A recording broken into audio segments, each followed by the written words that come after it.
Hello, I'm ABXToyCam. Welcome back to another secret feature video. Today I'm showing you some of the secret features found in TU34. What do I mean by secret features? These are features that were included in the update and that you can play around with, but that weren't included on the changelog. This makes them kind of hard to find out about, making them kind of secret. And that's what I'm going to be sharing with you all today. 3 of the secrets I found so far in TU34, kind of 4 if you want to count it that way. Hopefully you do all enjoy the video. If you do, please do like it and let me know, because it helps out the channel a lot and lets me know you do like this kind of video going through the secrets in each update. I know a lot of you do like it, so like it, let me know. Anyway, that said, let's get straight into the video and talk about the first secret feature, which is to do with the mushroom block. So, as we all know, they were listed on the changelog as being available in the creative menu, right? However, they weren't listed on the, update log as being available in the Superflat editor, which they are, by the way. And as just a little bit of a secret inside a secret, only 3 of the 4 are available here, right? So you might think, oh, it's only 3 of the 4, but you actually can get all 4 types of mushroom block. The only way to get the other ones, though, is to have multiple types of the brown or red mushroom. So if we have 5 brown mushrooms, it automatically converts it to give us the other type of mushroom, and boom, that's all 4 types of mushroom if we want them all at once in one world. I think it's pretty handy, and that's a thing you can do right there. So yeah, pro tip, secret number 1 is that you can get mushrooms in the Superflat, and secret like 1.5, I guess, is you can actually get multiple, all the 4 types of mushroom, even the one that it doesn't show you can get, which is just something you might find useful. So let's load up this world and use it as the basis for the other secrets I want to show you, because it's also just an amazing looking world. If you have red mushroom at the top of any world, oh, wait, what? That's a new one. But if you have red mushroom on the top of any world, it's just amazing looking. Oh, we actually, you know, I loaded up another world before and then made mistakes. We'll just go into it, pretend like nothing happened. So the other cool thing I can't get into. Okay, that you can get into this one.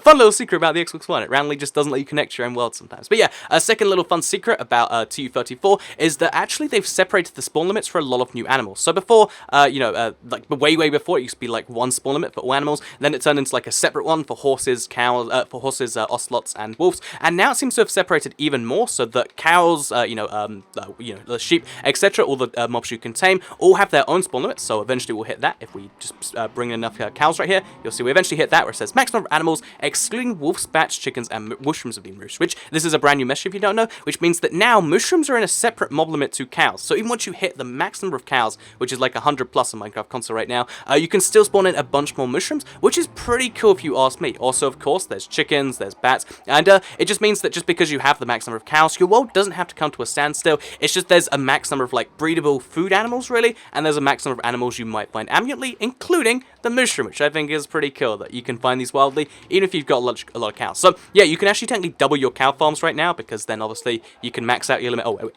You can max out your limit for mushrooms as well as the cows and use them both for the same sort of thing. And yeah, it's just kind of a handy little thing if you ask me. So yeah, second little secret feature, or second and a half, I guess, is that you can actually have a separate spawn limit of mushrooms and cows, which is pretty awesome if you have a farm of both. I love mushrooms, I love cows, and now we can bring them together in ultimate matrimony. I don't even know what I'm saying. Anyway, with that said, let's move on to the final little secret feature, which is to do with the sprinting. So they mentioned how they did some improved sprinting controls, but really there's a lot of changes they made with sprinting, some of which might be a bug, some of which might be intentional, and I figured I'd go through it in full because some of it definitely wasn't mentioned in just improved controls. So yeah, the first little thing is that if you don't know, the way it's improved is they've made it so you sprint on the start of your second tap rather than the end, so you start sprinting a lot faster. It's kind of more intuitive, but when you're flying it feels really weird, at least for me, like, how it stops and starts rapidly. Yeah, it feels kind of weird, but that's just a weird glitch. The second thing, though, is that they've improved the distance between the 2 taps, or made it longer, I should say. I don't know if it improves the right word. So I can tap now, and then tap now, and you can see we're sprinting. Wait,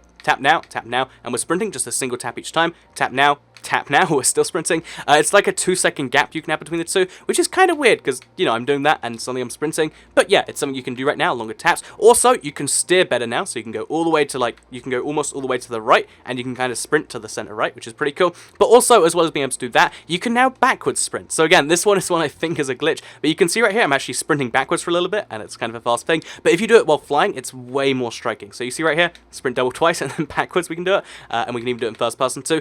Basically, the way you do this is you double tap forwards really fast, and then tap backwards really quickly. So double tap forwards, backwards, and boom, you fly backwards pretty far. It's pretty cool. Being able to sprint backwards is kind of handy. Obviously, I think they'll do something with this, or patch it out, or do something cool with it, because it is a handy little tip, but it only works for a second, which makes me think it's probably not too viable, but still, pretty cool if you ask me, being able to change directions whilst flying and sprinting, sorry, because the cool thing about this is you can actually sprint backwards into a forward sprint. So like this, And it just looks so cool to me. So forwards, backwards, forwards, forwards, and it just makes you feel like you're going faster. Maybe you are, maybe you're not. I'm not entirely sure actually, but it feels like you are, and that's all that counts, right? So the final thing I would like to mention is the fact that you cannot change perspective while sprinting. That's apart from improved sprint control, I imagine, because it annoyed people. But one of the things that is interesting is you can't change perspective while even walking or while doing a bunch of other things. So if you're pressing right bumper too much, you can't change perspective either. Like I'm spamming the left stick down, it's just not working. And there's a bunch of other just weird things that won't let you change the thing, and it's just kind of bizarre that way, because you can use your right stick and it's just fine. You can crouch and do it just fine,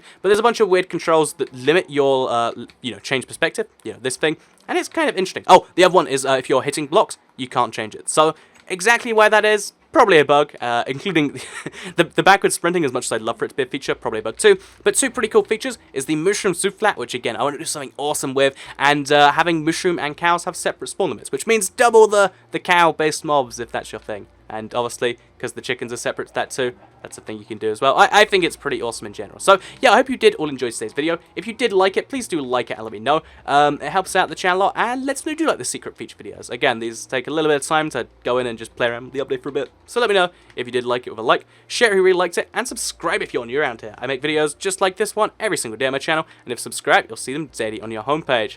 I'm actually doing a live stream tomorrow that I would recommend you all check out. It's going to be a speed run of Minecraft console, trying to break the world record actually for a random seed. So yeah, it should be pretty fun. And besides that, I'll see you all in the next video. Yeah, there's going to need to be a bug fix for this, because the sprint controls are just really glitchy when you're doing stuff. So yeah, anyway, thank you very much for watching, and goodbye.